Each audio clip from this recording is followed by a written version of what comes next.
ಆತ್ಮೀಯ ವಿದ್ಯಾರ್ಥಿಗಳೇ, ಈಗಾಗಲೇ ಪರೀಕ್ಷೆ ಅಂತಕ್ಕಂಥದ್ದು ದ್ವಿತೀಯ ಪಿ ಯು ಸಿದು ನಿಮಗಾಗಲೇ ಗೊತ್ತಿರೋ ಹಾಗೆ ತಮ್ಮೆಲ್ರಿಗೂ ಈಗಾಗಲೇ ದಿನಾಂಕ ನಿಗದಿಪಡಿಸಿದ್ದಾರೆ. ಆ ನಿಗದಿಪಡಿಸಿರ್ತಕ್ಕಂಥ ದಿನಾಂಕದಲ್ಲಿ ಪ್ರಶ್ನೆ ಪತ್ರಿಕೆಯನ್ನು ಹೇಗೆ ನಾವು ಮೊದಲಿಗೆ ಬರೆಯುವಂತಹ ಬಗೆ ಹೇಗೆ, ಅನಂತರ ಬೇರೆ ಎಲ್ಲ ವಿಷಯಗಳಿಗಿನ್ನ ವಿದ್ಯಾರ್ಥಿಗಳು ಹೇಳುವಂತಹ ಒಂದು ದೊಡ್ಡ ಒಂದು ಸಮಸ್ಯೆ ಅಂತಂದರೆ ಒಂದು ಕನ್ನಡಕ್ಕೆ ಸಮಯ ಅಂತಕ್ಕಂಥದ್ದು ಸಾಕಾಗ್ತಾ ಇಲ್ಲ ಅನ್ನುವಂತಹ ಒಂದು ಸಮಸ್ಯೆಯನ್ನು ಒಂದು ಹೆಚ್ಚು ವಿದ್ಯಾರ್ಥಿಗಳು ಹೇಳುವಂತಹದನ್ನು ಗಮನ ಹರಿಸಿರೋದ್ರಿಂದ ಮೊದಲನೇದಾಗಿ ಹೇಗೆ ನಾವು ಬರೆಯುವಂಥದ್ದು ಅಂದರೆ ಎಲ್ರಿಗೂ ಎಲ್ಲ ವಿಷಯಗಳಿಗೂ ಸಂಬಂಧಪಟ್ಟಂತೆ ಈಗಾಗಲೇ ಸರ್ಕಾರ ಏನು ಮಾಡಿದೆ, 3 ಗಂಟೆಗಳ ಕಾಲ ನಿಮಗೆ ನಿಗದಿಪಡಿಸಿರ್ತಕ್ಕಂಥದ್ದು. ಆ 3 ಗಂಟೆಗಳ ಅವಧಿಯಲ್ಲಿ ನೀವೇನು ಇವತ್ತು 80 ಅಂಕಗಳನ್ನು ನಿಮಗೆ ನಿಗದಿಪಡಿಸಿದ್ದಾರೆ. ಇನ್ನು 20 ಅಂಕಗಳನ್ನು ನಿಮಗೆ ಈಗಾಗಲೇ ಎಲ್ಲರೂ ಸಹ ಗೊತ್ತಿರೋ ಹಾಗೆ ಅಸೈನ್ಮೆಂಟ್ಸು ಮತ್ತು ಹಾಗೆಯೇ ನೀವು ಈಗ ಟೆಸ್ಟ್ಗಳಲ್ಲಿ ತೆಗೆದಿರುವಂತಹ ಅಂಕಗಳ ಆಧಾರದ ಮೇಲೆ ಕೊಡುವಂತಹದ್ದನ್ನ ಪದವಿ ಪೂರ್ವ ಶಿಕ್ಷಣ ಇಲಾಖೆ ಏನು ಮಾಡಿದೆ, ಈ ವರ್ಷದ ಮಾದರಿ ಒಂದು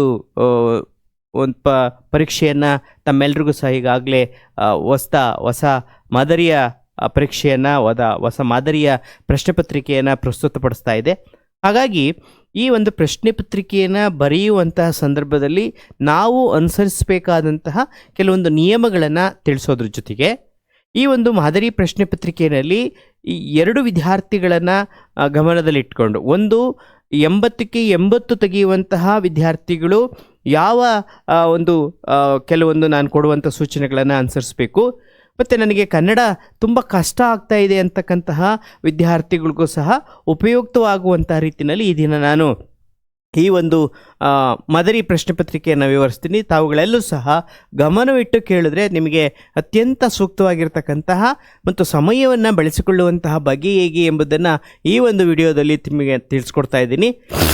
ಸೊ ಮೊದಲನೇದಾಗಿ ನಿಮಗೆಲ್ಲ ಗೊತ್ತಿರೋ ಹಾಗೆ ದ್ವಿತೀಯ ಪಿ ಯು ಸಿ ಈಗಾಗಲೇ ಒಂದು ಬೋರ್ಡ್ ಅಥವಾ ಪದವಿ ಪೂರ್ವ ಶಿಕ್ಷಣ ಇಲಾಖೆ ಏನು ಮಾಡಿದರೆ, ಸೊ ಒಂದು ಎರಡನೆಯ ಮಾದರಿ ಪ್ರಶ್ನೆ ಪತ್ರಿಕೆ ಹೇಗಿರುತ್ತೆ ಅನ್ನೋದನ್ನು ತಿಳಿಸೋದ್ರ ಜೊತೆಗೆ ಕಾಲಾವಕಾಶ ನೋಡಿದ್ದೀರ ನೀವು, ಕೇಳಿ. ಇಲ್ಲಿ 3 ಗಂಟೆಗಳ ಕಾಲ ನಿಮಗೆ ಕಾಲಾವಕಾಶ ಇರುತ್ತೆ. ಸೊ ಅದನ್ನು ನೀವು ಪ್ರತಿಯೊಬ್ಬರು ಸಹ ಓದಬೇಕಾಗುತ್ತೆ. ಮತ್ತು ಒಟ್ಟು ಪ್ರಶ್ನೆಗಳ ಸಂಖ್ಯೆ 52, 1ರಿಂದ 52ರವರೆಗೆ. ಸೊ ನೀವು ಅಲ್ಲಿ ಪ್ರಶ್ನೆಗಳನ್ನು ಕೊಟ್ಟಿರ್ತಾರೆ. ಆದರೆ ವಿದ್ಯಾರ್ಥಿಗಳಿಗೆ ಯಾವುದೇ ಒಂದು ನಿಬಂಧನೆಯನ್ನು ಹಾಕಿರೋದಿಲ್ಲ. ಅಂದರೆ ನಿಮಗೆ ಯಾವುದು ಮೊದಲಿಗೆ ಬರುತ್ತೋ, ಯಾವ ವಿಭಾಗದಿಂದ ಆಯ್ಕೆ ಮಾಡ್ಬೋದು, ಅಥವಾ ಯಾವ ಪ್ರಶ್ನೆಯನ್ನು ನಿಮಗೆ ಸುಲಭ ಅನಿಸುತ್ತೋ ಅಲ್ಲಿ ನೀವು ಏನು ಮಾಡ್ಬೋದು, ಅಲ್ಲಿಂದಲೇ ನೀವು ಪ್ರಾರಂಭವನ್ನು ಮಾಡ್ತಕ್ಕದ್ದು. ಒಂದು ಮೌಲ್ಯಮಾಪಕರಿಗೆ ನೀವು ಏನು ಮಾಡಬೇಕಾಗುತ್ತೆ ಅಂದರೆ, ಯಾರ ಬರವಣಿಗೆ ತುಂಬ ಚೆನ್ನಾಗಿರುತ್ತೆ ಅವರಿಗೆ ಮೊದಲ ಒಂದು ಸಂದರ್ಭದಲ್ಲಿ ಸುಮಾರು ಒಂದು 3ರಿಂದ 4 ಪುಟಗಳಷ್ಟು, 3ರಿಂದ 4 ಪುಟಗಳೇನಿದ್ದಾವೆ, ಮೊದಲ 3ರಿಂದ 4 ಪುಟಗಳು ಎಲ್ಲೂ ಸಹ ನೀವು ಬರವಣಿಗೆಯನ್ನು ತಪ್ಪು ಮಾಡ್ದಲೇ, ಚಿತ್ ಮಾಡ್ದಲೇ ಬರೆದಿದ್ರೆ ಆ ವ್ಯಾಲ್ಯುಯೇಷನ್ ಮಾಡ್ತಕ್ಕಂತಹ ಅಥವಾ ಮೌಲ್ಯಮಾಪನ ಮಾಡುವಂತಹ ಒಂದು ಮೌಲ್ಯಮಾಪಕರಿಗೆ ಒಂದು ಒಳ್ಳೆಯ ಇಂಪ್ರೆಸ್ ಬರಲಿಕ್ಕೆ ಸಾಧ್ಯತೆ ಆಗುತ್ತೆ. ಇದು ನೀವು ಮಾಡಬೇಕಾಗಿರೋವಂಥದ್ದು ಬಹಳ ಬಹಳ ಮುಖ್ಯ ವಿದ್ಯಾರ್ಥಿಗಳೇ. ಹಾಗಾಗಿ ನೀವು ಎಲ್ಲೂ ಸಹ ಚಿತ್ ಮಾಡ್ದಲೇ ಉತ್ತಮವಾಗಿರ್ತಕ್ಕಂತಹ ಉತ್ತಮ ಏನು ಉತ್ತರ ಗೊತ್ತಿದೆ ಅಂತಹ ಪ್ರಶ್ನೆಗಳನ್ನು ಬೇಕಾದ್ರೆ ನೀವು ಯಾವ ವಿಭಾಗದಿಂದ ಬೇಕಾದರೂ ಸಹ ಆಯ್ಕೆ ಮಾಡಿಕೊಳ್ಳಿಕ್ಕೆ ಸಾಧ್ಯತೆ ಇರುತ್ತೆ. ಹೀಗಾಗಿ ತಾವುಗಳು ಮಾಡಬೇಕಾಗಿರುವಂಥದ್ದು ಏನು ಅಂತಂದರೆ, ಏನು ಟೈಮ್ ಮ್ಯಾನೇಜ್ ಅಂತ ನಾವು ಕರಿತೀವಿ, ಆ ಟೈಮ್ ಮ್ಯಾನೇಜನ್ನು ಮಾಡೋದ್ರ ಮುಖಾಂತರ ಬರೆದ್ರೆ ನಿಮಗೆ ಕನ್ನಡದಲ್ಲಿ ಹೆಚ್ಚು ಅಂಕಗಳನ್ನು ಗಳಿಸ್ಕೊಡ್ಲಿಕ್ಕೆ ಹೇಗೆ ಸಾಧ್ಯ ಎಂಬುದನ್ನು ಈ ದಿನ ನಿಮಗೆ ತಿಳಿಸ್ಕೊಡ್ತಾ ಇದ್ದೀನಿ ವಿದ್ಯಾರ್ಥಿ ಬಂಧುಗಳೇ. ಹಾಗಾಗಿ ಮೊದಲಿಗೆ ನಾನು ಆಗಲೇ ಹೇಳಿರೋ ಹಾಗೆ ಇಡೀ ಒಂದು ಪ್ರಶ್ನೆ ಪತ್ರಿಕೆಯಿಂದ ಯಾವ ಭಾಗದಿಂದ ಬೇಕಾದರೂ ಸಹ ನೀವು ಉತ್ತರವನ್ನು ಪ್ರಾರಂಭ ಮಾಡಬಹುದು. ಅದರಿಂದ ಸೊ ನಿಮ್ಗೆ ಯಾವುದು ಸುಲಭ ಅನಿಸುತ್ತೋ, ಯಾವುದು ನಿಮಗೆ ಉತ್ತರ ಚೆನ್ನಾಗಿ ಗೊತ್ತಾಗುತ್ತೋ ಅಂತಹ ವಿಭಾಗದಿಂದ ಬೇಕಾದರೂ ಸಹ ನೀವು ಆಯ್ಕೆ ಮಾಡಲಿಕ್ಕೆ ಸಾಧ್ಯತೆ ಆಗುತ್ತೆ. ಈಗಾಗಲೇ ಇಂದಿನ ತರಗತಿನಲ್ಲಿ ನಿಮಗೆ ತಿಳಿಸ್ಕೊಟ್ಟಿದ್ದೀನಿ.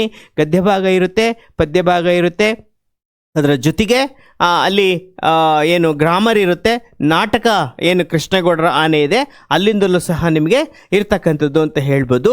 ಹೀಗಾಗಿ ಮೊದಲನೇದಾಗಿ ಆ ವಿಭಾಗ ಅಂತಕ್ಕಂಥದ್ದು ಏನಿದೆ, ಆ ವಿಭಾಗದಲ್ಲಿ ಹೆಚ್ಚಿನದಾಗಿ ಇಲ್ಲಿ 10 ಆಬ್ಜೆಕ್ಟ್ ಟೈಪ್ ಅಂದರೆ ಬಹು ಆಯ್ಕೆ ಪ್ರಶ್ನೆಗಳನ್ನು ನಿಮಗೆ ಕೊಟ್ಟಿರ್ತಕ್ಕಂಥದ್ದು. ಬಹು ಆಯ್ಕೆ ಪ್ರಶ್ನೆಗಳು ಅಂತಂದರೆ ಇವುಗಳನ್ನು ಬಹಳ ಮುಖ್ಯವಾಗಿ ನೀವೇನು ಮಾಡಬೇಕಾಗುತ್ತೆ, ಅತ್ಯಂತ ಜಾಣತನದಿಂದ ನಿಧಾನವಾಗಿ 1 ಅಥವಾ 2 ಸಲ ನೀವು ಯೋಚನೆಯನ್ನು ಮಾಡಿ ನೀವು ಉತ್ತರವನ್ನು ಬರೀಬೇಕಾಗುತ್ತೆ.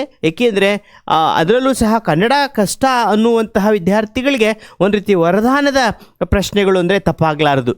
ಇನ್ನು 80ಕ್ಕೆ 80 ತೆಗೆಯುವಂತಹ ವಿದ್ಯಾರ್ಥಿಗಳಿಗಂತೂ ಒಂದು ರೀತಿ ಹೆಚ್ಚು ಅಂಕ ತಿಳಿಸ್ಕೊಳ್ಳಿಕ್ಕೆ ತರುವಂತಹ ಮತ್ತು ಹೆಚ್ಚು ಕಡಿಮೆ ಅಂಕಗಳು ಬರಲಿಕ್ಕೂ ಸಹ ಮುಖ್ಯ ಕಾರಣ.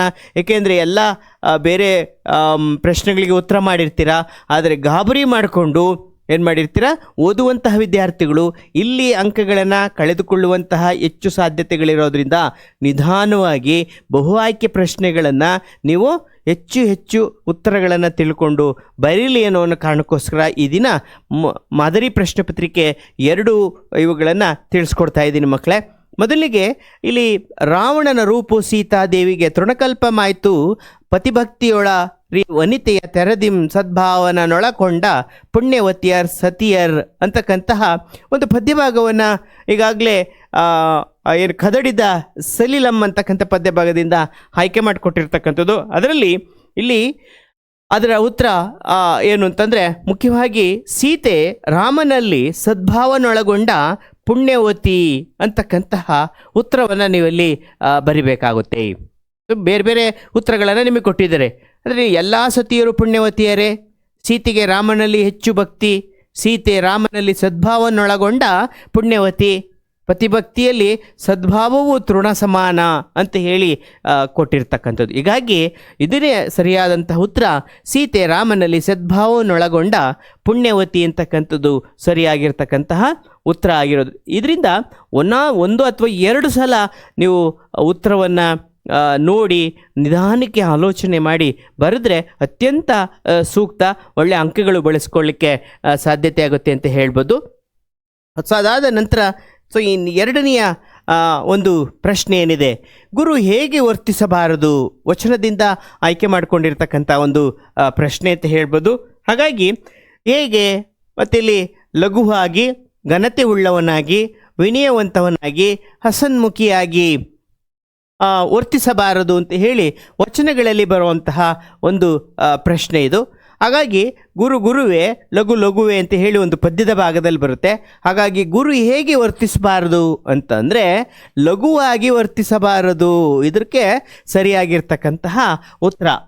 ತದನಂತರ ಹಗೆಯನ್ನು ಏನೆಂದು ಉಪಯೋಗಿಸಬಾರದು, ಹಗೆಯನ್ನು ಏನೆಂದು ಉಪೇಕ್ಷಿಸಬಾರದು ಅಂತ ಹೇಳಿದ್ದಾರೆ. ಹೀಗಾಗಿ ವೀರನೆಂದು, ಅನಂತರ ಶತ್ರುವೆಂದು, ಬಾಲಕನೆಂದು, ಸ್ನೇಹಿತನೆಂದು. ಹಗೆ ಅಂದರೆ ವೈರಿ. ಹಾಗಾಗಿ ಇದಕ್ಕೆ ಸರಿಯಾಗಿರ್ತಕ್ಕಂತಹ ಉತ್ತರ ಬಾಲಕನೆಂದು, ಪಗೆಯಂ ಬಾಲಕನೆಂಬರೇ ಅಂತ ಹೇಳಿ ಈಗಾಗಲೇ ಸೋಮನಾಥನ ಒಂದು ಪದ್ಯವನ್ನು ಓದಿರುವಂಥ ಸಂದರ್ಭದಲ್ಲಿ ಹಗೆಯನ್ನು ಏನೆಂದು ಉಪೇಕ್ಷಿಸಬಾರದು ಅಂದರೆ ಬಾಲಕನೆಂದು ಉಪೇಕ್ಷಿಸಬಾರದು. ನೆಕ್ಸ್ಟು 4ನೇ ಪ್ರಶ್ನೆ ಏನಿದೆ, ದುರ್ಗಂಧ ಬಿಡದಿರುವುದು ಅಂದರೆ ಇಲ್ಲಿ ಈಗ ಜಾಲಿಯ ಮರದಂತೆ ಅಂತಕ್ಕಂಥ ಪದ್ಯಭಾಗದಿಂದ ಪುರಂದರದಾಸರದ್ದು ಏನಿದೆ ಅದರಲ್ಲಿ ದುರ್ಗಂಧ ಬಿಡದಿರುವುದು ಯಾವುದು 4 ಈಗಾಗಲೇ ಉತ್ತರಗಳನ್ನು ಕೊಟ್ಟಿದ್ದಾರೆ. ಮೊದಲನೇದು ಆನೆ, 2ನೇದು ಊರಹಂದಿ, 3 ಗೂಬೆ, 4 ಕೋತಿ ಅಂತ ಕೊಟ್ಟಿದ್ದಾರೆ. ಹಾಗಾಗಿ ಊರಹಂದಿ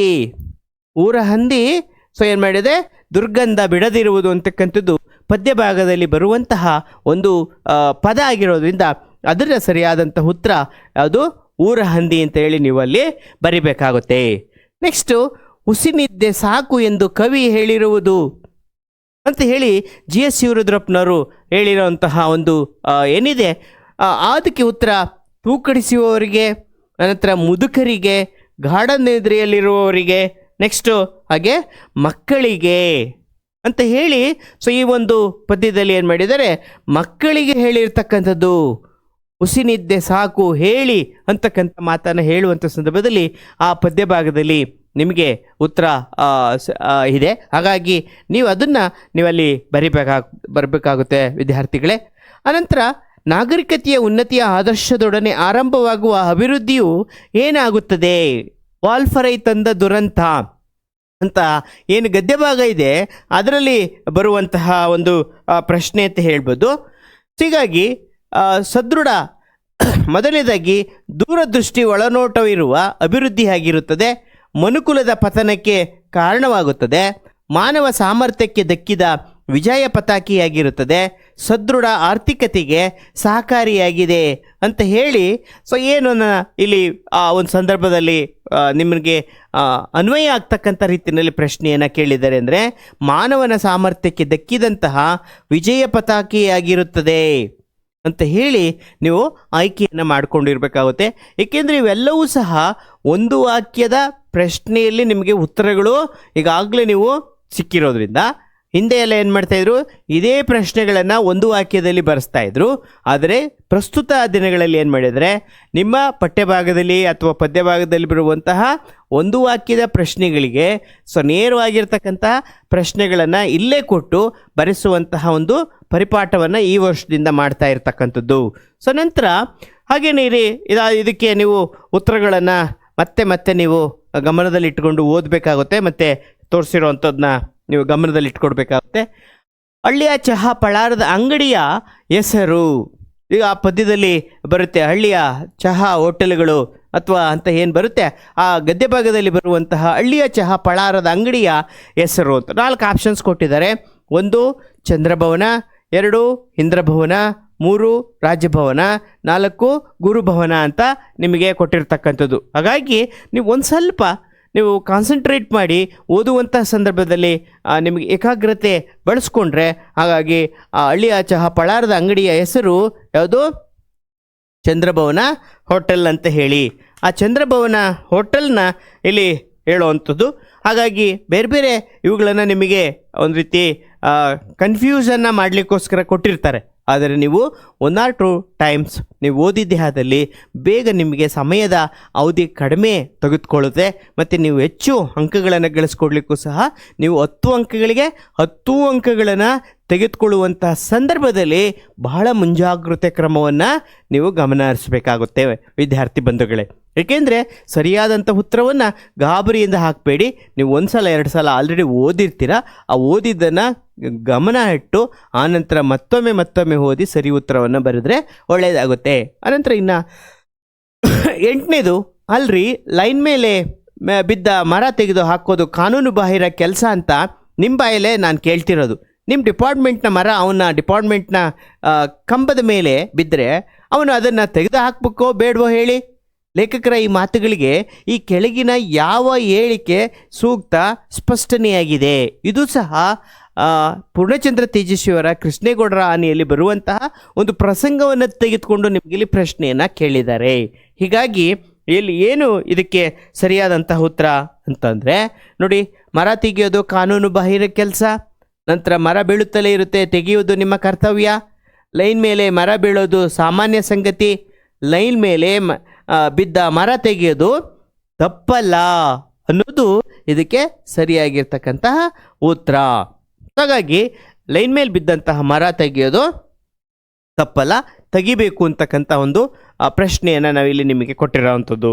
ಅನಂತರ 9ನೇ ಪ್ರಶ್ನೆ ಏನಿದೆ, ಆನೆ ಇಲ್ಲದ್ದರಿಂದ ವೇಲಾಯುಧ ಕೆಲಸಕ್ಕೆ ಸೇರಿದ್ದು ಎಲ್ಲಿಗೆ ಅಂತ ಕೇಳಿದರೆ ಕೃಷ್ಣೇಗೌಡರ ಹತ್ತಿರ, ಶಿವೇಗೌಡರ ಹತ್ತಿರ, ಗೂಳೂರು ಮಠದಲ್ಲಿ, ಶಿವನೂರು ಮಠದಲ್ಲಿ ಅಂತ ಹೇಳಿ. ಹಾಗಾಗಿ ಇದರ ಸರಿಯಾದಂಥ ಉತ್ತರ ಕೃಷ್ಣೇಗೌಡ ಗೌರಿ ಅನ್ನುವಂತಹ ಆನೆಯನ್ನು ತೆಗೆದುಕೊಂಡ್ಮೇಲೆ ವೇಲಾಯುಧ ಏನು ಮಾಡ್ತಾನೆ, ಕೃಷ್ಣೇಗೌಡರ ಹತ್ತಿರ ಕೆಲಸಕ್ಕೆ ಸೇರ್ಕೋತಾನೆ. ಅದು ನೀವು ದೀರ್ಘಗದ್ಯ ಓದಿರುವಂತಹ ಒಂದು ಸಂದರ್ಭದಲ್ಲಿ ನಿಮಗೆ ಜ್ಞಾಪನೆಗೆ ಇರಬೇಕಾಗುತ್ತೆ. ಹೀಗಾಗಿ ಗೂಳೂರು ಮಟ್ಟದಲ್ಲಿದ್ದಂತಹ ಆನೆ ಗೌರಿಯನ್ನು ಏನು ಮಾಡ್ತಾನೆ, ಕೃಷ್ಣೇಗೌಡರು ತೆಗೆದುಕೊಂಬಂದು ಆನಂತರ ಅದ್ರ ಜೊತೆ ವೇಲಾಯುಧನು ಸಹ ಬರ್ತಾನೆ. ಇದಕ್ಕೆ ಸರಿಯಾದಂಥ ಉತ್ತರ ಕೃಷ್ಣೇಗೌಡರ ಹತ್ರ ವೇಲಾಯುಧ ಕೆಲಸಕ್ಕೆ ಸೇರ್ಕೋತಾನೆ. ಆನಂತರ ಪೊಲೀಸರು ಏನೆಂದು ಮಹಾಜರು ಬರ್ಕೊಂಡ್ರು, ಕೊನೆಯ ಕೃಷ್ಣೇಗೌಡರ ಆನೆಯಲ್ಲಿ ಕೊನೆಗೆ ನಿಮಗೆ ಒಂದು ರೀತಿ ಏನು ಆ, ಸಿಗುವಂತಹ ಪ್ರಶ್ನೆ ಬರುತ್ತೆ, ನಾಗರಾಜ ಎಲ್ಗೋದ, ಏನಾದ ಅನ್ನೋ ಒಂದು ಸಂದರ್ಭದಲ್ಲಿ. ಆನಂತರ ಪೊಲೀಸರು ಏನೆಂದು ಮಹಾಜರು ಬರ್ಕೋತಾರೆ ಅಂತ ಹೇಳಿ ಕೊನೆಗೆ ಎಲ್ಲ ಹುಡುಕಾಡ್ತಾರೆ, ನಾಗರಾಜ ಎಲ್ಲಿಗೋದ, ಏನಾದ ಅಂತ ಹೇಳಿ ಆ ದೀರ್ಘ ಗದ್ಯದಲ್ಲಿ ಕೊನೆಯ ಸೀನ್ನಲ್ಲಿ ನಿಮಗೆ ಆ ನಾಗರಾಜನ ಬಗ್ಗೆ ಓದಿದರೆ ತಿಳಿಯುತ್ತೆ. ಇಲ್ಲಿ ಹೆಣ ಸಿಕ್ಕಿದೆ, ಆದರೆ ಕೋವಿ ಸಿಗಲಿಲ್ಲ, ಕೋವಿಯೂ ಸಿಕ್ಕಿಲ್ಲ, ಹೆಣವೂ ಸಿಕ್ಕಿಲ್ಲ. ಕೋವಿ ಸಿಕ್ಕಿದೆ, ಆದರೆ ಹೆಣ ಸಿಗಲಿಲ್ಲ, ಕೋವಿಯೂ ಸಿಕ್ಕಿದೆ, ಹೆಣವೂ ಸಿಕ್ಕಿದೆ ಅಂತ ಹೇಳಿ ನೋಡಿ. ನಿಮಗೆ ಒಂದು ರೀತಿ ಅದಕ್ಕೆ ಟೆಕ್ಸ್ಟ್ ಬುಕ್ಸನ್ನು ಚೆನ್ನಾಗಿ ಓದಿದರೆ ಮಾತ್ರ ಇದಕ್ಕೆ ನಿಮಗೆ ಉತ್ತರ ಬರೀಲಿಕ್ಕೆ ಸಾಧ್ಯತೆ ಆಗುತ್ತೆ ಮಕ್ಕಳೇ. ಅದಕ್ಕೋಸ್ಕರ ಸೊ ನೀವೇನು ಮಾಡಬೇಕು, ಸೊ ಬಿಡುವಿನ ಸಮಯದಲ್ಲಿ ಮೊದಲಿಗೆ, ಈಗ ಕಾಲಾವಕಾಶ ಕಡಿಮೆ ಇದೆ, ಸೊ ಅದಕ್ಕೋಸ್ಕರ ಏನು ಮಾಡಬೇಕು ಅಂತಂದರೆ ಅಲ್ಲಿ ಪೊಲೀಸ್ನವರು ಏನು ಮಾಡ್ತಾರೆ, ಮಹಜರ್ ಅಂದರೆ ಅಲ್ಲಿ FIR ಅನ್ನು ಅಥವಾ ಸ್ಥಳ ಪರಿಶೀಲನೆ ಮಾಡಲಿಕ್ಕೆ ಹೋದಂಥ ಸಂದರ್ಭದಲ್ಲಿ ಹೇಳುವಂತಹ ಒಂದು ವಾಕ್ಯವನ್ನು ಇಲ್ಲಿ ಕೊಟ್ಟಿರ್ತಕ್ಕಂಥದ್ದು. ಏನು ಹೇಳ್ತಾರೆ ಅಂದರೆ, ಕೋವಿ ಸಿಕ್ಕಿದೆ ಆದರೆ ಹೆಣ ಸಿಕ್ಕಿಲ್ಲ ಅಂತ ಹೇಳುವಂತಹ ಉತ್ತರ ಇದಕ್ಕೆ ಸರಿಯಾಗಿರ್ತಕ್ಕಂತಹ ಉತ್ತರ ವಿದ್ಯಾರ್ಥಿಗಳೇ. ಹೀಗಾಗಿ ನಿಮಗೆ ಹೊರನೋಟಕ್ಕೆ ಏನೇನೋ ಹಾಕುವಂಥದ್ದಲ್ಲ, ನಿಧಾನಕ್ಕೆ ಯೋಚನೆ ಮಾಡಿ ಸರಿ ಉತ್ತರವನ್ನು ನೀವು ಹಾಕಿದ್ರೆ ನೀವು 10 ಅಂಕಗಳಿಗೆ 10 ಸಹ ಪಡ್ಕೊಳ್ಳಿಕ್ಕೆ ಸಾಧ್ಯತೆ ಆಗುತ್ತೆ. ಅದರಿಂದ ಅತ್ಯಂತ ಬಹಳ ಜಾಗರೂಕತೆಯಿಂದ ನೀವು 10 ಅಂಕಗಳಿಗೆ ನೀವು ಏನು ಹೈಯೆಸ್ಟ್ ಸ್ಕೋರರ್ ಇದ್ದಾರೆ ಅವರು ಸಹ ಅಷ್ಟೇ, ಮತ್ತು ನಮಗೆ ಕನ್ನಡ ಅಂತಕ್ಕಂಥದ್ದು ತುಂಬ ಕಷ್ಟ ಇದೆ ಅಂತಕ್ಕಂಥ ಮಕ್ಕಳುಗಳಿಗೆ ಅತ್ಯಂತ ಒಂದು ವರದಾನವಾಗಿರ್ತಕ್ಕಂಥ ಒಂದು ಪ್ರಶ್ನೆಗಳು ಅಥವಾ ಒಂದು ವಿಭಾಗ ಅಂತಂದರೆ ತಪ್ಪಾಗಲಾರ್ದು. ಸೊ ಅದರಿಂದ ನೀವು ಹೆಚ್ಚು ನೀವು ಈ 2 ವಿದ್ಯಾರ್ಥಿಗಳು ಸಹ ಅಂದರೆ 80ಕ್ಕೆ 80 ತಗೊಳ್ಳುವಂತಹ ವಿದ್ಯಾರ್ಥಿಗಳು ಅತ್ಯಂತ ಗಮನ ಇಟ್ಟು ನಿಧಾನಕ್ಕೆ ವಿಚಲಿತರಾಗದೆ ಪ್ರಶ್ನೆಗಳಿಗೆ ಉತ್ತರಗಳನ್ನು ಬರೆಯುವಂಥದ್ದನ್ನ ನೀವು ರೂಢಿಸ್ಕೊಳ್ಳಿ ಅಥವಾ ಕಲ್ತ್ಕೊಳ್ಳಿ ಅಂತ ಹೇಳ್ಬೋದು. ಅದಾದ ನಂತರ 2ನೇ ಭಾಗದಲ್ಲಿ ಬರುವಂತಹ ಒಂದು ವಿಭಾಗ ಅಂತಂದರೆ ಅತ್ಯಂತ ನಿಮಗೆ ಬಹಳ ಸೂಕ್ತವಾಗಿರುವಂಥದ್ದು ಮತ್ತು ಪ್ರಶ್ನೆ ಪತ್ರಿಕೆ ಸುಲಭವಾಗೂ ಸಹ ಇದೆ. ಏಕೆಂದರೆ ಹಿಂದೆ ಎಲ್ಲ ಈ ರೀತಿಯಾಗಿರ್ತಕ್ಕಂಥ ಪ್ರಶ್ನೆ ಪತ್ರಿಕೆಯನ್ನು ಮಾಡ್ತಾ ಇರಲಿಲ್ಲ. ಆದರೆ ಈ ವರ್ಷ ನಿಮಗೆ ಬಹಳ ಅತ್ಯಂತ ಒಂದು ಸರಳವಾಗಿರ್ತಕ್ಕಂಥ ಪ್ರಶ್ನೆ ಪತ್ರಿಕೆಯನ್ನು ಪದವಿ ಪೂರ್ವ ಶಿಕ್ಷಣ ಇಲಾಖೆ ನಿಮಗೆ ಪ್ರಸ್ತುತಪಡಿಸ್ತಾ ಇದೆ. ನೋಡಿ, ಇದರಲ್ಲೂ ಸಹ ನೀವು 5 ಅಂಕಗಳನ್ನು ನಿಮಗೆ ಒಂದು ರೀತಿ ಸುಲಭವಾಗಿ ಪಡ್ಕೊಳ್ಳಿಕ್ಕೆ ಸೂಕ್ತ ಅಂತ ಹೇಳ್ಬೋದು. ಮೊದಲನೇದಾಗಿ ನೋಡಿ, ಆವರಣದಲ್ಲಿ ಈಗಾಗಲೇ ನಿಮಗೆ ಉತ್ತರಗಳನ್ನು ಕೊಟ್ಬಿಟ್ಟಿದ್ದಾರೆ. ಸೊ ಅಂದರೆ ಇದು ಇನ್ನೊಂದು ಏನು ಅಂತಂತಂದರೆ, ನೀವು ಗಮನದಲ್ಲಿಟ್ಕೊಳ್ಳಿ, ಖಾಲಿ ಬಿಟ್ಟ ಸ್ಥಳವನ್ನು ಏನು ಮಾಡ್ತಾರೆ, ಗದ್ಯ ಭಾಗದಿಂದ ಮಾತ್ರ ಕೊಡ್ತಾರೆ. ಇದನ್ನು ಗಮನದಲ್ಲಿ ಇಟ್ಕೊಳ್ಳಿ ವಿದ್ಯಾರ್ಥಿ ಬಂಧುಗಳೇ. ಸೊ ನೀವು ಏನು ಇಡೀ 5 ಪ್ರಶ್ನೆಗಳಿರುತ್ತೆ, 5 ಪ್ರಶ್ನೆಗಳನ್ನು ಗದ್ಯ ಭಾಗದಿಂದ ಮಾತ್ರ 100ಕ್ಕೆ 100 ಗದ್ಯ ಭಾಗದಿಂದನೇ ಆಯ್ಕೆ ಮಾಡಿಕೊಡ್ತಾರೆ. ಇದನ್ನು ನೀವು ಗಮನದಲ್ಲಿ ಇಟ್ಕೊಂಡು ಪದ್ಯವನ್ನು ಮುಟ್ಟದೆ ಇಡೀ ಗದ್ಯ ಭಾಗದಲ್ಲಿ ಬರುವಂತಹ ಕೆಲವೊಂದು ಪ್ರಸಂಗಗಳನ್ನು ಚೆನ್ನಾಗಿ ಓದ್ಕೊಂಡ್ರೆ ನೀವು ಉತ್ತರನೂ ಅಲ್ಲೇ ಇರೋದ್ರಿಂದ ನೀವು ಒಂದು ಸಲ ಓದ್ಕೊಂಡಿದ್ರೆ ಅತ್ಯಂತ ಸುಲಭ ಅನಿಸುತ್ತೆ. ಸೊ ಮೊದಲನೇದಾಗಿ ಇಲ್ಲಿ ಡ್ಯಾಶ್ ಬಗ್ಗೆ ತಿಳಿಯಲು ಲೇಖಕಿ ಕಮಲಮ್ಮ ಮೇಡಮ್ ಅವರನ್ನು ಭೇಟಿ ಮಾಡಿದ್ರು. ಸೊ ಯಾವುದ್ರ ಬಗ್ಗೆ ಇಲ್ಲಿ ನೋಡಿ, ಕಿಡ್ನಿ ಸ್ಟೋನ್ ಬಗ್ಗೆ ತಿಳ್ಕೊಳ್ಳಿಕ್ಕೆ. ಯಾವುದ್ರ ಬಗ್ಗೆ?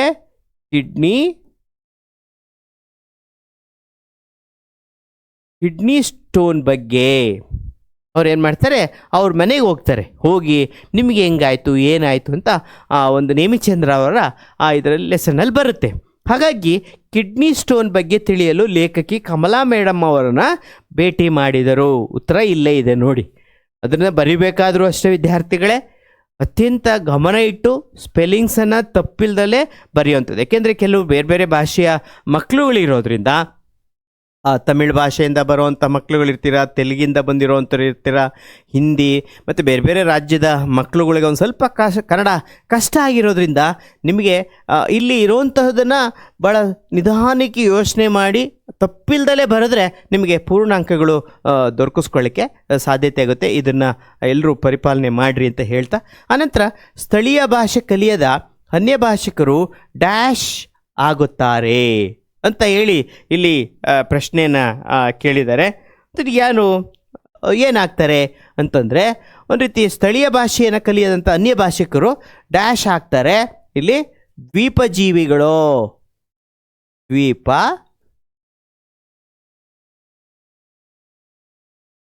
ಜೀವಿ ಹಾಕ್ತಾರೆ. ಅಂದರೆ ಅಷ್ಟಕ್ಕೆ ಮಾತ್ರ ಅವ್ರು ಸೀಮಿತ ಆಗ್ತಾರೆ ಅಂತಕ್ಕಂಥದ್ದು ಇದು ಎರಡನೆಯ ಪ್ರಶ್ನೆಯನ್ನು ನೀವು ಇಲ್ಲಿಗೆ ಕೊಟ್ಟಂಥ ಸಂದರ್ಭದಲ್ಲಿ ಬರಿಬೇಕಾಗುತ್ತೆ. ದಣಿ ಡ್ಯಾಶ್ ಎಂದಿಗೂ ನಂಬುವುದಿಲ್ಲ. ಸೊ ಅಲ್ಲಿ ಯಾರನ್ನ ಇದು ಅಂತ ಅಂತೇಳಿ ದಣಿಗಳ ಬೆಳ್ಳಿ ಲೋಟದಿಂದ ಆಯ್ಕೆ ಮಾಡಿಕೊಟ್ಟಿರ್ತಕ್ಕಂತಹ ಗದ್ಯ ಭಾಗ ಯಾವುದನ್ನ? ಒಕ್ಕಲ ಮಕ್ಕಳನ್ನ, ಒಕ್ಕಲ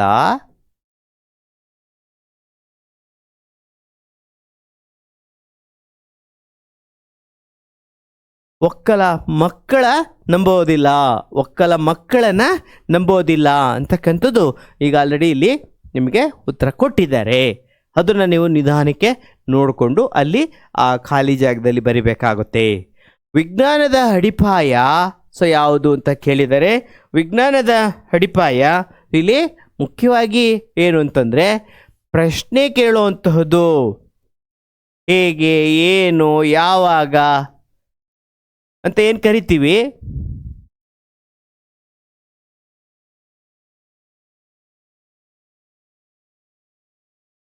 ಪ್ರಶ್ನೆ ಕೇಳುವುದು.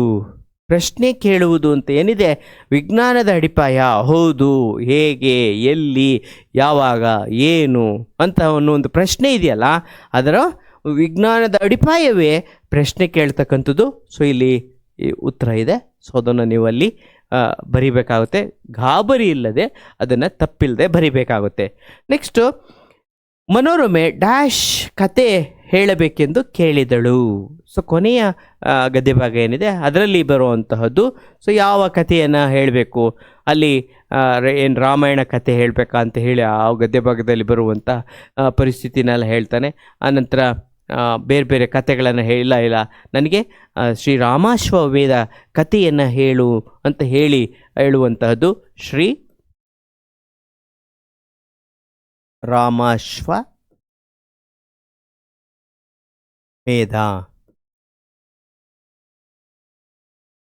ಶ್ರೀ ರಾಮಾಶ್ವಮೇಧ ಕತೆ ಹೇಳಬೇಕೆಂದು ಕೇಳಿದಳು ಮುದ್ದಣ್ಣನನ್ನ ಮನೋರಮೆ.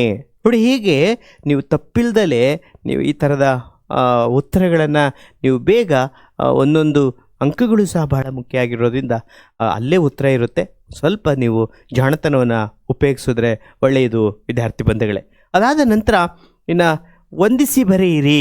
ಇದು ಸಹ ಅಷ್ಟೇ ನಿಮಗೆ ಅತ್ಯಂತ ಕಷ್ಟ ಅನ್ನೋರಿಗೆ ಇದು ಸಹ ಬಹಳ ಬಹಳ ಮುಖ್ಯ. ಅನಂತರ ಇದರ ಒಂದು ವಿಶೇಷತೆ ಏನು ಅಂತಂದರೆ, ವಂದಿಸಿ ಬರೆಯಿರಿಯನ್ನು ಪದ್ಯ ಭಾಗದಿಂದ ಮಾತ್ರ ಆಯ್ಕೆ ಮಾಡಿಕೊಡ್ತಾರೆ. ಆ ಪದ್ಯ ಭಾಗದಿಂದ ಆಯ್ಕೆ ಮಾಡುವಂಥ ಸಂದರ್ಭದಲ್ಲಿ ತಾವುಗಳು ಅನುಸರಿಸಬೇಕಾಗಿರುವಂಥ ಗಮನ ಏನು ಅಂತಂದರೆ, ಕವಿಕಾವ್ಯ ಪರಿಚಯವನ್ನು ನೀವು ಓದ್ಕೊಳ್ಬೇಕಾಗುತ್ತೆ. ಕವಿಕಾವ್ಯ ಪರಿಚಯವನ್ನು ಓದ್ಕೊಳ್ಳೋದ್ರ ಜೊತೆಗೆ ಅವರಲ್ಲಿ ಇರೋಂತಹ ಕೆಲವೊಂದು ಬಹುಮುಖ್ಯವಾಗಿರ್ತಕ್ಕಂಥ ಕೃತಿಗಳನ್ನು ಬೇಕಾದರೆ ಕೊಡ್ಬೋದು. ಕೃತಿ ಕೊಟ್ಬಿಟ್ಟು ಅವ್ರ ಹೆಸರು ಕೊಡ್ಬೋದು, ಅಥವಾ ಪದ್ಯದ ಹೆಸರು ಕೊಟ್ಬಿಟ್ಟು ಆ ಪದ್ಯವನ್ನು ಬರೆದಿರೋರು ಯಾರು ಅಂತಲೂ ಬೇಕಾದ್ರೂ ಸಹ ಕೇಳೋವಂಥ ಸಾಧ್ಯತೆ ಇರೋದ್ರಿಂದ ನೀವೊಂದು ಸ್ವಲ್ಪ ಪದ್ಯದ ಒಳಗಡೆ ಅಥವಾ ಕವಿಕಾವ್ಯ ಪರಿಚಯವನ್ನು ಪೂರ್ಣ ಪ್ರಮಾಣದಲ್ಲಿ ಓದಿ ತಿಳ್ಕೊಂಡಿದ್ರೆ ನಿಮಗೆ ಬಹಳ ಸುಲಭವಾಗಿ ನೀವು ಈ ಒಂದು ವಿಭಾಗದ ಪ್ರಶ್ನೆ ಏನಿದೆ ಅಥವಾ ವಂದಿಸಿ ಬರೆಯಿರಲಿ 5 ಅಂಕಗಳನ್ನು ತೆಗೆದುಕೊಳ್ಳಿಕ್ಕೆ ಸಾಧ್ಯತೆ ಆಗುತ್ತೆ. ಒಂದು, ನೀವು ಗಾಬರಿಯಿಂದ ಏನಾದರೂ ಸಹ ತಪ್ಪು ಉತ್ತರಗಳನ್ನು ಒಂದಕ್ಕೆ ಬರೆದ್ರೆ ಇನ್ನೊಂದು ತಪ್ಪಾಗಿರುತ್ತೆ. ಹಾಗಾಗಿ 2 ಅಂಕಗಳನ್ನು ಕಳೆದುಕೊಳ್ಳುವಂಥ ಸಾಧ್ಯತೆ ಇರುತ್ತೆ. ಯಾಕೆಂದರೆ ಉತ್ತರ ಏನಾಗುತ್ತೆ, ಇದರ ಉತ್ತರ ಅಲ್ಲಿಗೆ ಹೋಗಿ ಅದರ ಉತ್ತರ ಇದಕ್ಕೆ ಬರುತ್ತೆ. ನಿಧಾನಕ್ಕೆ ಯೋಚನೆ ಮಾಡಿ ಬರೆದಾಗ ಮಾತ್ರ ನಿಮಗೆ ಹೆಚ್ಚು ಅಂಕಗಳನ್ನು ಗಳಿಸ್ಕೊಳ್ಳಿಕ್ಕೆ ಸಾಧ್ಯತೆ ಆಗುತ್ತೆ. ಆಮೇಲೆ ನಿಮಗೆ ಒಂದು ರೀತಿ ಕನ್ಫ್ಯೂಷನ್ ಮಾಡಲಿಕ್ಕೋಸ್ಕರ 5ಕ್ಕೆ 5 ಕೊಟ್ಟಿಲ್ಲ, 6 ಒಂದು ಎಕ್ಸ್ಟ್ರಾ ಕೊಟ್ಟಿದ್ದಾರೆ. 6 ಕೊಟ್ಟಿರೋದ್ರಿಂದ ಒಂದು ಯಾವುದೋ ಈ ಒಂದು ವಂದಿಸಿ ಬರೆಯೋದಕ್ಕೆ ಗುಂಪಿಗೆ ಸೇರಿದಂತಹ ಅಥವಾ ಇದಕ್ಕೆ ಅನ್ವಯ ಆಗದಲ್ಲಿರುವಂಥದ್ದು ಕೊಟ್ಟಿದ್ದಾರೆ. ಇದು ನೀವು ಗಮನದಲ್ಲಿ ಇಟ್ಕೋಬೇಕು. ಅದಕ್ಕೋಸ್ಕರ ನಿಧಾನಕ್ಕೆ ಈ ಒಂದು ಏನು ಪ್ರಶ್ನೆ ಇದೆ ಆ ಪ್ರಶ್ನೆಗೆ ಸರಿಯಾಗಿ ನೀವು ಉತ್ತರಗಳನ್ನು ಬರಿಬೇಕಾಗುತ್ತೆ. ಮೊದಲನೇದಾಗಿ ಕುಮಾರವ್ಯಾಸ. ಕುಮಾರವ್ಯಾಸ ಅಂತಂದಾಗ ನೀವು 1 ಸಲ ಅಥವಾ 2 ಸಲ ಓದ್ರಿ. ಈಗಾಗಲೇ ಕುಮಾರವ್ಯಾಸ ಯಾವುದು ಇದೆ ಅಂತ ಅಂದಾಗ ಮುಖ್ಯವಾಗಿ ಇನ್ನೂ ಹುಟ್ಟದೇ ಇರೆಯಲ್ಲಿ ನಾರಿಯರನ್ನ ಹೋಲ್. ಇಲ್ಲಿ ಇನ್ನೂ ಹುಟ್ಟದೇ ಇರಲಿ ಇದಕ್ಕೆ ಸರಿಯಾದಂತಹ ಉತ್ತರ. ಕುಮಾರವ್ಯಾಸ ಬರೆದಂತಹ ಇನ್ನೂ ಹುಟ್ಟದೇ ಇರಲಿ ನಾರಿಯರನ್ನ ಹೋಲ್ ಎಂಬ ಪದ್ಯ ಭಾಗವನ್ನು ಬರೆದಿರೋವಂತಹವರು ಕೊಟ್ಟಿದ್ದಾರೆ ಇಲ್ಲಿ ಕುಮಾರವ್ಯಾಸ. ಸೊ ಬರೆದಿರೋವಂತಹದ್ದು. ಆನಂತರ ಎರಡನೇದಾಗಿ ಜಾಲಿಯ ಮರದಂತೆ ಅಂತ ಕೇಳಿದ್ದಾರೆ ನೋಡಿ. ಇಲ್ಲಿ ಜಾಲಿಯ ಮರದಂತೆ ಒಂದು ಕೀರ್ತನೆ ಆಗಿರೋದ್ರಿಂದ ಯಾರು ಬರೆದಿದ್ದಾರೆ ಅಂತ ಹೇಳಿ ನಿಮಗೆ ಗೊತ್ತಿದೆ. ಪುರಂದರದಾಸರು ಇಲ್ಲಿದೆ ನೋಡಿ. ಪುರಂದರದಾಸರು ತಾನೇ ಬರೆದಿರೋದು. ಪುರಂದರದಾಸರು ಒಂದು ಹೂ ಹೆಚ್ಚಿಗೆ ಹಿಡ್ತೀನಿ, ಒಂದು ಹೂ ಹೆಚ್ಚಿಗೆ ಹಿಡ್ತೀನಿ ಅಂತ ಹೇಳಿ ಪದ್ಯವನ್ನು ಬರೆದಿರೋ ಯಾರು? ಲಲಿತಾ ಸಿದ್ದಬಸವಯ್ಯ. ಲಲಿತಾ ಸಿದ್ದಬಸವಯ್ಯ ಅಂತ ಹೇಳಿ. ಆನಂತರ ಹಾಗೆಯೇ ಇಲ್ಲಿ ನೋಡಿ ಚಿಟ್ಟೆ ಮತ್ತು ಜೀವಯಾನ ಅಂತ ಹೇಳಿಕೊಟ್ಬಿಟ್ಟಿದ್ದಾರೆ. ಅದು ಹತ್ತಿ ಮತ್ತು ಚಿತ್ತ ಮತ್ತು ಬರುವಂತಹ ಪದ್ಯ ಭಾಗ ಬರೆದಿರುವಂತಹ ಲೇಖಕರು ಬರೆದಿರುವಂತಹ ಒಂದು ಯಾವುದು ಕೃತಿಯನ್ನು ಕೊಟ್ಬಿಟ್ಟು ಪದ್ಯದ ಹೆಸರನ್ನು ನಿಮಗೆ ಕೊಟ್ಟಿದ್ದಾರೆ. ಪದ್ಯದ ಹೆಸರನ್ನು ಕೊಟ್ಟಿರುವಂಥದ್ದು. ಆನಂತರ ನೋಡಿಲಿ ಒಮ್ಮೆ ನಗುತ್ತೇವೆ, ಒಮ್ಮೆ ನಗುತ್ತೇವೆ ಯಾವುದು? ಸುಕನ್ಯಾ ಮಾರುತಿಯವರು ಬರೆದಿರ್ತಕ್ಕಂಥದ್ದು. ನೋಡಿ ಇಲ್ಲಿ ಗರತಿಯ ಹಾಡು ಇದೆಯಲ್ಲ, ಅದು ಹಬ್ಬಲಿ ಅವರ ರಸಬಳ್ಳಿನಲ್ಲಿ ಬರುವಂತಹ ಹಲಸಂಗಿ ಗೆಳೆಯರು ಬರೆದಿರ್ತಕ್ಕಂಥ ಪ್ರಮುಖ ಕೃತಿ ಗರತಿಯ ಹಾಡು. ಈ ಒಂದು ಇದಕ್ಕೆ ಸೇರ್ಪಡೆ ಆಗೋದಿಲ್ಲ. ಒಂದು ವೇಳೆ ನೀವು ಗಾಬರಿಯಿಂದ ಇಲ್ಲಿ ಯಾವುದಾದ್ರು ಗರತಿ ಹಾಡು ಹಾಕ್ಬಿಟ್ರೆ ಅದು ಉತ್ತರ ಏನಾಗಿರುತ್ತೆ? ಅದರ ಉತ್ತರ ಇದಕ್ಕಾಗಿ ಪ್ಲೇಸ್ಮೆಂಟ್ ಚೇಂಜ್ ಆಗಿ 2 ಅಂಕಗಳನ್ನು ಒಂದು ಹೋಗುವಂತಹ ಸಾಧ್ಯತೆಗಳಿರುತ್ತೆ ವಿದ್ಯಾರ್ಥಿಗಳೇ. ಸೊ ಅದರಿಂದ ಬಹುಮುಖ್ಯವಾಗಿ ನೀವು ಈ ಬಹು ಆಯ್ಕೆ ಪ್ರಶ್ನೆಗಳನ್ನು ಮತ್ತು ಬಿಟ್ಟ ಸ್ಥಳವನ್ನು ತುಂಬುವಂಥ ಸಂದರ್ಭದಲ್ಲಿ ಅತ್ಯಂತ ಜಾಗರೂಕರಾಗಿ, ಈಗ ಆಲ್ರೆಡಿ ಓದಿರ್ತೀರ, ಓದಿರೋದನ್ನು ನೆನಪಿಸಿಕೊಂಡು ನಿಧಾನಕ್ಕೆ ಗಾಬರಿಯಾಗದೆ ವಿಚಲಿತರಾಗದೆ ಬರೆದ್ರೆ ನಿಮಗೆ ಹೆಚ್ಚು ಅಂಕಗಳನ್ನು ಗಳಿಸ್ಕೊಡ್ಲಿಕ್ಕೆ ಅತ್ಯಂತ ಸೂಕ್ತ ಅಂತ ಹೇಳಿ ಭಾವಿಸ್ತೀನಿ. ಅನಂತರ ಹಾಗೆಯೇ ಇನ್ನು ಮುಂದಿನ ಪ್ರಶ್ನೆಗಳು ಇನ್ನು ಇವೆಲ್ಲವೂ ಸಹ ಬರೀತೀರ. ಆದರೆ ಬರೆಯುವಂಥ ಸಂದರ್ಭದಲ್ಲಿ ನೀವು ತೆಗೆದುಕೊಳ್ಬೇಕಾಗಿರ್ತಕ್ಕಂಥ ಕೆಲವೊಂದು ಮುಂಜಾಗ್ರತಾ ಕ್ರಮಗಳನ್ನು ನಾನು ಹಾಗೆ ಹೇಳ್ತಾ ಹೋಗ್ತಾ ಇದ್ದೀನಿ. ತಾವುಗಳೆಲ್ಲರೂ ಸಹ ಪರೀಕ್ಷಾ ಸಂದರ್ಭದಲ್ಲಿ ಅನುಸರಿಸಿದ್ರೆ ಅತ್ಯಂತ ಸೂಕ್ತ ಮತ್ತು ಸಮಯವೂ ಸಹ ನಿಮಗೆ ಉಳಿಯುತ್ತೆ. ಆನಂತರ ಹಾಗೆ ನೀವು ಹೆಚ್ಚು ಅಂಕಗಳನ್ನು ಗಳಿಸ್ಕೊಡ್ಲಿಕ್ಕೂ ಸಾಧ್ಯತೆಯನ್ನು ಕಾರಣಕ್ಕೋಸ್ಕರ ಸೊ ಈ ದಿನ ಯಾವುದಾದ್ರೂ 3 ಪ್ರಶ್ನೆಗಳಿಗೆ 2-3 ವಾಕ್ಯಗಳಲ್ಲಿ ಉತ್ತರ ಬರೆಯಿರಿ ಅಂತ ಹೇಳಿ ನಿಮಗೆ ಕೊಟ್ಟಿರೋವಂಥದ್ದು. ಸೊ 4 ನಿಮಗೆ ಪ್ರತಿ ಪ್ರಶ್ನೆಯ ಭಾಗದಲ್ಲೂ ಸಹ ಆಯ್ಕೆಯನ್ನು ನಿಮಗೆ ಬಿಟ್ಟಿದ್ದಾರೆ. ಏಕೆಂತಂದರೆ ಬೇರೆ ಈಗ 3 ಪ್ರಶ್ನೆಗಳಿಗೆ 4 ಕೊಟ್ಟಿದ್ದಾರೆ, ನೀವು 3 ಮಾತ್ರ ಆಯ್ಕೆ ಬರಿಬೇಕಾಗುತ್ತೆ. ಯಾವುದು ಬೇಕಾದ್ರೂ ಸಹ ನೀವು ಬರಿಬೋದು. ನಿಮಗೆ ಯಾವುದು ಸುಲಭ ಅನಿಸುತ್ತೋ ಸೊ ಅದನ್ನು ಬರಿಬೋದು.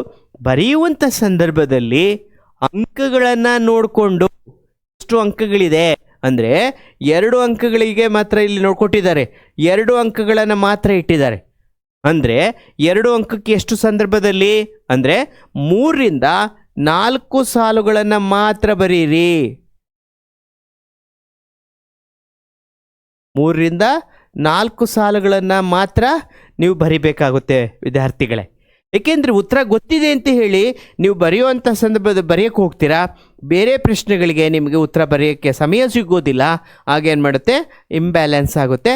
ಸೊ ಆಗ ನಿಮಗೆ ಕನ್ನಡಕ್ಕೆ ಹೆಚ್ಚು ನೀವು ಸಮಯ ಸಿಕ್ಕಲಿಲ್ಲ ಅಂತೇಳಿ ಕೊರಗನ್ನು ಪಡ್ಕೋಬೇಕಾಗುತ್ತೆ. ಅದರಿಂದ ಸೊ ನೀವು ನಾನು ಹೇಳಿರೋ ಹಾಗೆ 2 ಅಂಕಗಳಿಗೆ ಎಷ್ಟು ಲೈನುಗಳು? 3ರಿಂದ 4 ಸಾಲುಗಳನ್ನು ಬರೆದ್ರೆ ಅತ್ಯಂತ ಸೂಕ್ತ ಅಂತ ಹೇಳ್ಬೋದು. ವಿಷಯ ಗೊತ್ತಿದೆ ಅಂತ ಹೇಳಿ 8 ವಾಕ್ಯಗಳನ್ನು ಬರೆಯುವಂತಹದನ್ನ ವಿದ್ಯಾರ್ಥಿಗಳು ನೋಡಿರೋದ್ರಿಂದ ಅಲ್ಲಿ ನಿಮಗೆ ಸಮಯ ತಿನ್ನುತ್ತೆ ಮತ್ತು ಆ ಸಮಯ ನೀವು ಸರಿಪಡಿಸ್ಕೊಳ್ಳಿಕ್ಕೆ ಸಾಧ್ಯತೆ ಆಗೋದಿಲ್ಲ. ಈ ಕಾರಣದಿಂದ ನೀವೇನು ಮಾಡಬೇಕು?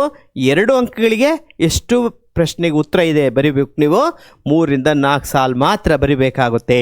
ಇಲ್ಲೂ ಸಹ ಎಲ್ಲ ವಿಭಾಗದಿಂದಲೂ ಸಹ 2 ಪ್ರಶ್ನೆಗಳಿಗೆ ಕೇಳಿರ್ತಾರೆ. ಯಾವುದು ನಿಮಗೆ ಸುಲಭ ಅನಿಸುತ್ತೋ ಅದನ್ನು ಮಾತ್ರ ನೀವು ಅಲ್ಲಿ ಬರೆಯುವಂಥದ್ದು. ಇಲ್ಲೂ ಸಹ ಪ್ರತಿ ವಿಭಾಗದಿಂದಲೂ, ಅದು ಗದ್ಯ ಭಾಗ, ಪದ್ಯ ಭಾಗ ಮತ್ತು ಹಾಗೆಯೇ ನಾಟಕದಿಂದ ಪ್ರತಿ ವಿಭಾಗದಿಂದಲೂ ಸಹ ಇಲ್ಲಿ 3 ಪ್ರಶ್ನೆಗಳಿಗೆ ಕೇಳಿದ್ದಾರೆ. ಅಲ್ಲೂ ಸಹ 2 ಅಂಕಗಳು ಕೇಳಿರೋದ್ರಿಂದ ನೀವು ಅಲ್ಲಿ ಬಹಳ ಜಾಣತನದಿಂದ ಎಷ್ಟು ಬೇಕು ಅಷ್ಟೇ ಉತ್ತರ ಬರೆದ್ರೆ ಅವಾಗ ನಿಮಗೆ ಇಡೀ ಪ್ರಶ್ನೆ ಪತ್ರಿಕೆಯನ್ನು ಎಲ್ಲ ಉತ್ತರಗಳನ್ನು ಬರೀಲಿಕ್ಕೆ ಸೂಕ್ತ ಆಗುತ್ತೆ, ಮತ್ತು ಕಡಿಮೆ ಸಮಯದಲ್ಲೂ ಸಹ ಅಂಕಗಳನ್ನು ಗಳಿಸ್ಕೊಳ್ಳಿಕ್ಕೆ ಸಾಧ್ಯತೆ ಆಗುತ್ತೆ ಹೇಳ್ಬೋದು. ಮತ್ತು ಸಂದರ್ಭನೂ ಸಹ ಅಷ್ಟೇ. ಈಗಾಗಲೇ ನಾನು ಹಿಂದಿನ ತರಗತಿನಲ್ಲಿ ಹೇಳಿದ್ದೀನಿ, ಸಂದರ್ಭನೂ ಇಲ್ಲಿ 2 ವಾಕ್ಯಗಳ ಸಂದರ್ಭವನ್ನು ಸೂಚಿಸಿ ಸ್ವಾರಸ್ಯ ಬರೆಯಿರಿ ಅಂತ ಕೇಳಿದರೆ, ಪದ್ಯ ಭಾಗದಿಂದನೂ ಸಹ ಇಲ್ಲಿ 2 ಬರಿಬೇಕಾಗುತ್ತೆ.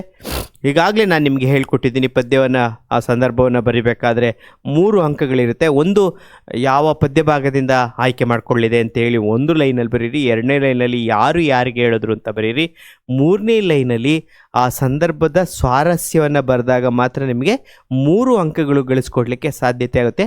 ಈ ಒಂದು ವಿಧಾನವನ್ನು ಅನುಸರಿಸೋದ್ರ ಮುಖಾಂತರ ನೀವು ಈ ಸಂದರ್ಭವನ್ನು ಬರಿಬೇಕಾಗುತ್ತೆ.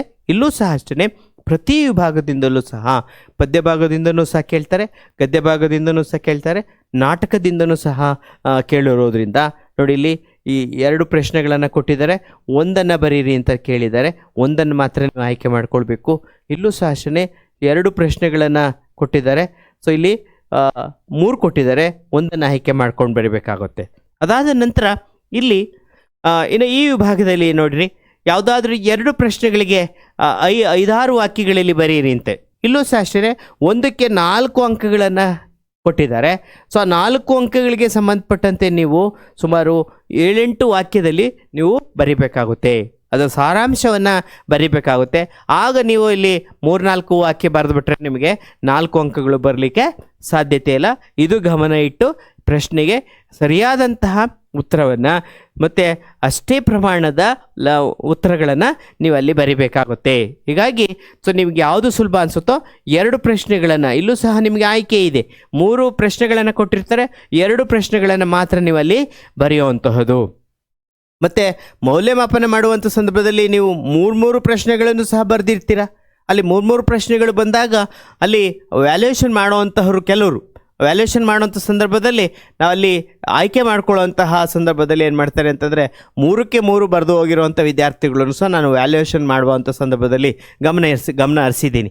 ಆದ್ದರಿಂದ ನೀವು ಸಮಯ ನಿಮಗೆ ಅಲ್ಲಿ ನಿಮಗೆ ಹಾಳಾಗೋದ್ರಿಂದ ನೀವು 2 ಪ್ರಶ್ನೆಗಳಿಗೆ ಮಾತ್ರ ಉತ್ತರ ಬರೀರಿ, 3 ಪ್ರಶ್ನೆಗಳಿಗೆ ಉತ್ತರ ಬೇಕಾಗಿಲ್ಲ. ಅದಕ್ಕೆ ಮೇಲ್ಗಡೆ ಇಲ್ಲಿ ಓದಿ ಒಂದ್ಸಲ, ಓದಿದ ನಂತರ ಉತ್ತರವನ್ನು ಬರೀರಿ ವಿದ್ಯಾರ್ಥಿಗಳೇ. ಅದಾದ ನಂತರ ಇಲ್ಲಿ ಅರ್ಥೈಸ್ಕೊಂಡು ಇಲ್ಲೂ ಸಹ ನಿಮಗೆ ಯಾರ್ಯಾರಿದ್ದಾರೆ ಏನು ಅಂತ ಹೇಳ್ಕೊಟ್ಟಿರುವಂಥದ್ದು. ಮತ್ತು ಇಲ್ಲಿ ಪದ್ಯಭಾಗದಲ್ಲಿ ಇಲ್ಲೂ ಸಹ ಆಯ್ಕೆ ಇದೆ, ಆಯ್ಕೆ ಮಾಡ್ಕೊಂಡು ಬರೀರಿ. ಮತ್ತು 1 ಪ್ರಶ್ನೆಗೆ ನೀವು ಅಲ್ಲಿ ಬರೀರಿ ಅಂತ ಕೇಳಿದ್ದಾರೆ, ಗದ್ಯ ಭಾಗದಿಂದ 5-6 ವಾಕ್ಯಗಳಲ್ಲಿ ಬರೆಯುವಂಥದ್ದು. ಮತ್ತು ನಾಟಕದಿಂದನೂ ಸಹ 2 ಪ್ರಶ್ನೆ ಕೊಟ್ಟಿದ್ದಾರೆ, ಅಲ್ಲೂ 5-6 ವಾಕ್ಯಗಳನ್ನು ನೀವಲ್ಲಿ ಬರಿಬೇಕಾಗುತ್ತೆ. ಅದಾದ ನಂತರ ಇನ್ನು ಅದೇ ಬಹುಮುಖ್ಯವಾಗಿ ಇರುವಂಥದ್ದು ಮತ್ತೊಂದು ಪ್ರಶ್ನೆ ಅಥವಾ ಹೆಚ್ಚು ಅಂಕಗಳ ಗಳಿಸ್ಕೊಳ್ಳಿಕ್ಕೆ ಸೂಕ್ತವಾಗಿರ್ತಕ್ಕಂಥದ್ದು ಅಂತಂದರೆ ವ್ಯಾಕರಣಾಂಶದ ವಿಭಾಗ. ವ್ಯಾಕರಣಾಂಶ ವಿಭಾಗದಲ್ಲೂ ಸಹ ನೀವು ಹೆಚ್ಚು ಗಮನವನ್ನು ಹರಿಸ್ಬೇಕಾಗುತ್ತೆ. ಸೊ ಹರಿಸುವಂತಹ ಸಂದರ್ಭದಲ್ಲಿ ಹೇಗೆ ನೀವು ಗಮನವನ್ನು ಹರಿಸ್ಬೇಕಾಗುತ್ತೆ ಅಂತಕ್ಕಂಥದ್ದನ್ನು ನಾವು ನೋಡುವಂತಹದ್ದಾದರೆ ಹೇಗೆ ನಾವು ಮಾಡುವಂತಹದ್ದು, ಸೊ ಗಮನ ಹರಿಸ್ಬೇಕಾಗುತ್ತೆ. ಅದನ್ನು ಮುಂದಿನ ತರಗತಿನಲ್ಲಿ ಹೇಗೆ ನೀವು ವ್ಯಾಕರಣಾಂಶಗಳನ್ನು ಬರೆಯುವಂತಹ ಬಗೆ ಹೇಗೆ ಅನ್ನೋದನ್ನು ತಿಳಿಸ್ಕೊಡ್ತೀನಿ ವಿದ್ಯಾರ್ಥಿ ಬಂಧುಗಳೇ.